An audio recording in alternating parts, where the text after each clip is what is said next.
കേട്ടോജിക്കുവേ എന്റെ ഫ്രണ്ട് വിളിച്ചായിരുന്നേ വാട്സാപ്പില്. അവക്ക് രണ്ടാമത്തെ കുട്ടിയായി, ആങ്കൊച്ച.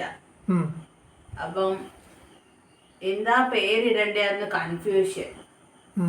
അവളിങ്ങനെ ഗൂഗിളൊക്കെ സെർച്ച് ചെയ്യുക. എന്തെങ്കിലും നല്ല പേരുണ്ടെങ്കിൽ സജസ്റ്റ് ചെയ്യാൻ എന്നോട് പറഞ്ഞായിരുന്നേ.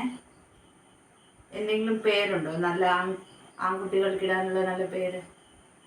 എന്തോ നാടിയത് ഈ വന്ന കാലത്താണെന്നുണ്ടെങ്കിൽ രണ്ട് പിള്ളേരല്ലേ ഒന്ന്, ആ ഒരു റേഞ്ചിലാണ് ഇപ്പോഴത്തെ ആ ഒരു ജനറേഷൻ്റെ പോക്ക് തന്നെ.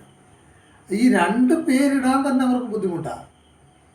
അപ്പോൾ ആ കാലത്താണ്, അതായത് പഴയ കാലത്തെക്കുറിച്ചൊന്ന് ചിന്തിച്ചു നോക്കി. മഹാഭാരത കഥയിലെ ഗാന്ധാരിയും നമ്മുടെ ധൃതരാഷ്ട്രരും, അവർക്ക് 101 മക്കളായിരുന്നു. ഒരു പെണ്ണും 100 ആണും. ഇത്രയും പേർക്ക് അവരാണെന്നുണ്ടെങ്കിൽ എന്തുമാത്രം പേരാ കറക്റ്റ് ആ ഒരു റേഞ്ച് പേര് കണ്ടുപിടിച്ച്. ഇപ്പം നോക്കി, അത് രണ്ടാമത്തെ കൊച്ചിനൊരു പേര് കണ്ടുപിടിക്കാൻ നമ്മൾ വാട്സാപ്പിലേക്ക് മെസ്സേജ് ഇടുക.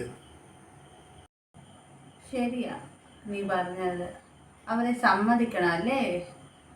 അവർ 101 മക്കൾക്ക് 101 പേര് കണ്ടുപിടിച്ചിട്ട് എല്ലാവരും യുണീക്കായിട്ടുള്ള ഒരു പേര്.